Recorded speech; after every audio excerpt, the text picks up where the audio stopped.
So the new Gaiter has just arrived. Boot, as I call it. It's virtually £48 with delivery, but it's a complex little piece of moulding, isn't it? I can't see anything obvious with the old one, but the water that it let in was so frightening. I just felt I had to buy another one, and even though it's April the 3rd, 2020, we're in the middle of the coronavirus lockdown.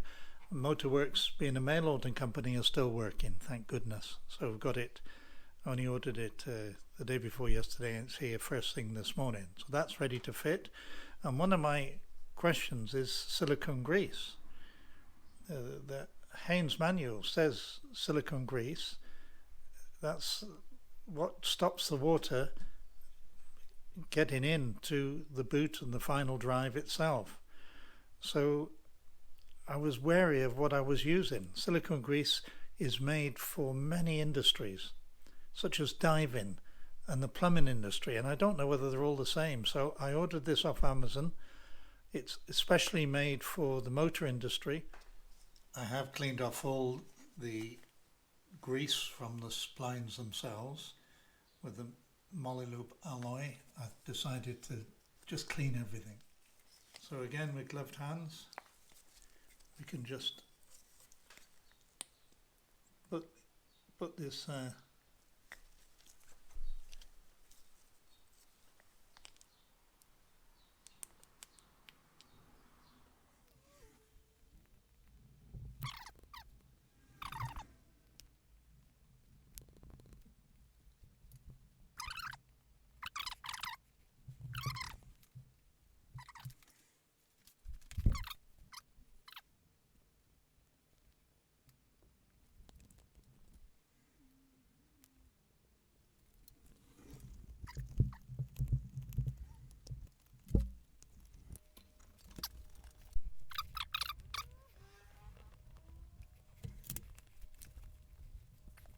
now we can put the bolts through. We can put a new nylon lock. I keep a stock of these in anyway. It's better to put a new one on if you can. Now this is where I made an error on the first video. I said I read it wrong from Haynes manual. I said it was 100 Newton meters to torque this up to. It isn't, it's 43. So that's a big mistake on my behalf. So 43 Newton meters is what it should be, not 100.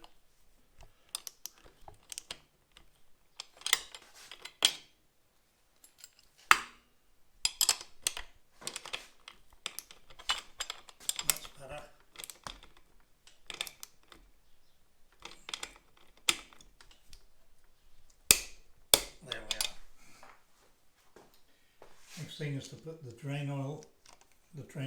back on with a new O-ring.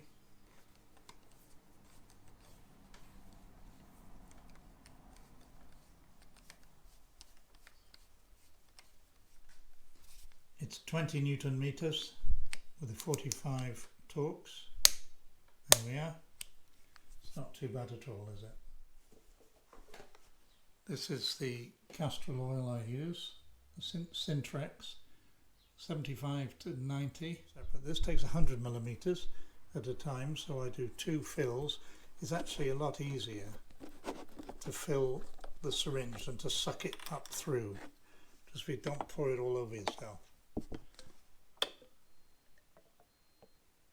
You can be exact in this method.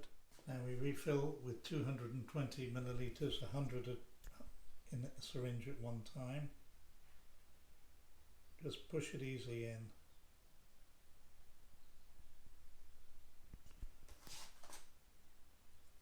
You can't see anything happening on camera, but it is going in.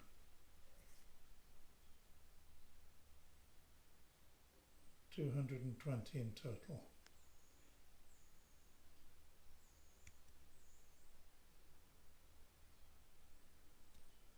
So just refill it again, and then 20 at the end of that.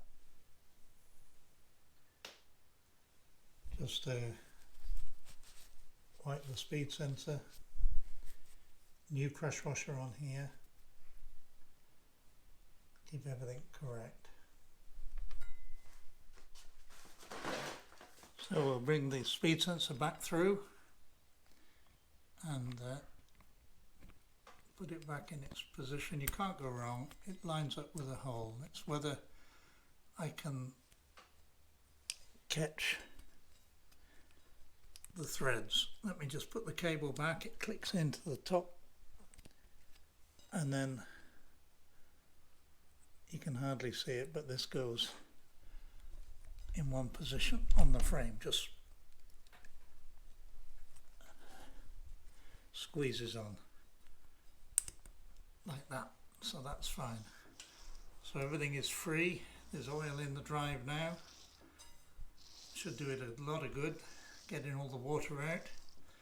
But now I go back to this problem of the thread is damaged inside the final drive. So let's see what I can do. I do have a much longer stud, a 20mm 5mm. I don't know whether this is going to be too long, I think it will be. Let's see, it'll certainly get the thread I think, but I think it can't stick out at all of course. Yep, too long. So I've cut about 3 or 4mm off the end of the bolt. Let me try again and see whether this can grab the threads.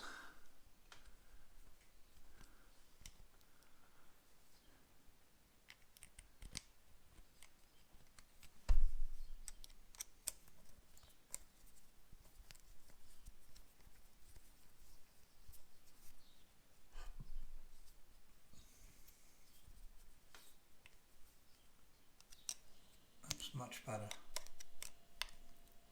Really locking up, and it's stainless steel, so I'm not going to have these problems. Oh yes, I am.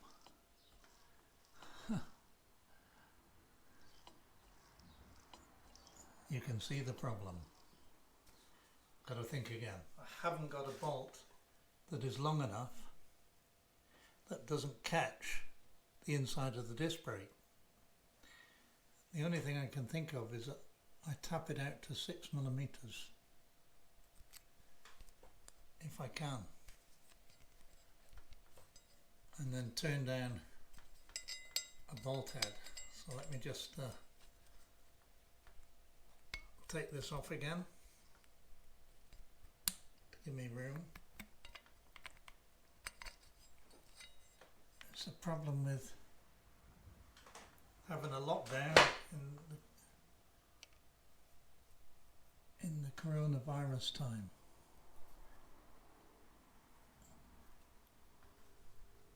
Because it's loose, I don't want to drill it anymore. I'll just turn the camera because I need to get enough to tap it out to 6mm. Don't need to drill another hole at the moment anyway.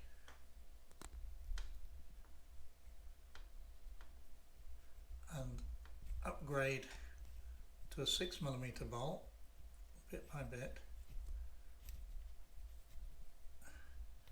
but even then the head is even bigger, so I've got to do something with the head.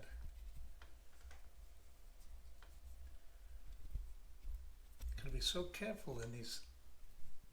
The result is a speed sensor that isn't tightened enough that will come out and catch the actual brake disc and smash it to pieces, or you do some damage to the actual final drive itself and you can't go back, such as I'm doing now. So I just got to take this careful, make sure a 6mm bolt will work. It's quite tight because of course it's a 5mm hole and I don't want to drill it anymore, so that's why I'm just winding it in and out carefully. It'll cut a brand new thread, which will be very tight. Let me see how long that is, and whether a 6mm bolt will go in here. So this has proved to be really difficult. What turns out to be quite an easy job, just screw back the ABS sensor the thread has gone in the actual final drive. So I've had to tap the final drive 6mm, drill out this, which was 5mm, drill that out to 6mm, take a bolt, shorten it, and then turn down the head so it's really thin, otherwise it catches the disc. This would all be easy if the shops were open and I could go and get a new bolt.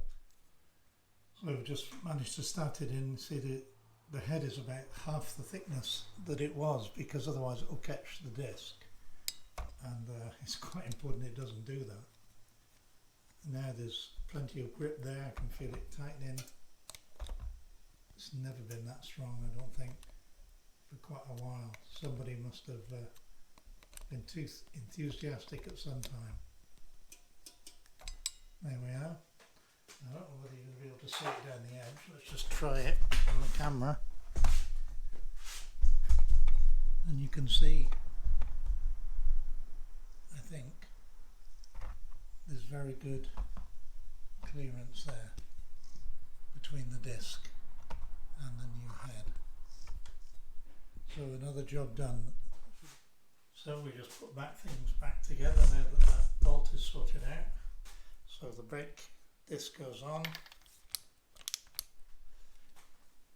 It's just fantastic now that I'm much happier that the fact that there's fresh oil in here, the water's been drained, and there's a fresh boot that's been sealed completely with silicone gel, silicone grease, all the way around both edges. No water should ever get in here again. I'm so nervous that I think I'll be checking it again in 6 months. I'll let Jason, my lad, ride through some big storms first and then see if there's any residue of water at all.